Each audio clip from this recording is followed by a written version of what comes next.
বিক্রেতাদের আক্ষেপ যেটা সেটা আমরা এখানেও দেখছি। একেবারে রাস্তার উপর দাম না পেয়ে চামড়া তারা যারা মৌসুমী ব্যবসায়ী তারা ফেলে গেছেন এবং এই চামড়াগুলো এখন সিটি কর্পোরেশন থেকে ডাম্পিং জোনে নিয়ে যাওয়া হচ্ছে। মানে অনেকে চামড়া যদি কিনে থাকেন 500 টাকায়, সেটা যে ডিপোগুলো আছে মানে আড়তগুলো আছে সেখানে চাওয়া হচ্ছে 50 টাকা 100 টাকা সেরকম দাম চাওয়া হচ্ছে, এমনটা যারা বিক্রেতা তারা আমাদেরকে বলেছেন। এবং এই কারণেই তারা চামড়াগুলো কোনো উপায় না পেয়ে উপরন্তু রাস্তার উপরেই রেখে তারা চলে গেছেন এবং এই চামড়াগুলো এখন ঠিকানা হবে যে সকল ভাগার আছে ময়লার ভাগার সেখানে।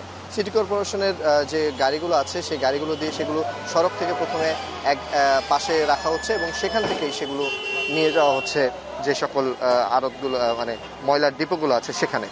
এবং এই চিত্রটা কিন্তু আমরা প্রতি বছরই দেখতে পাই, যখনই কোরবানির চামড়াগুলো সংগ্রহের একটা বিষয় আসে তখনই আমরা দেখি যে এরকম বিষয়টা। এবং তবে আড়তদাররা বলছেন তারা যে চামড়াগুলো কিনবেন সেগুলো লবণযুক্ত হতে হবে এবং সরকার নির্ধারিত দামটাও যে চাওয়া হচ্ছে সেটা ট্যানারি মালিকদের কাছে গেলে তারা পান না। মানে একে অপরের কাছে যে দোষারোপের চিত্র সেটা এবারও আমরা দেখতে পাচ্ছি।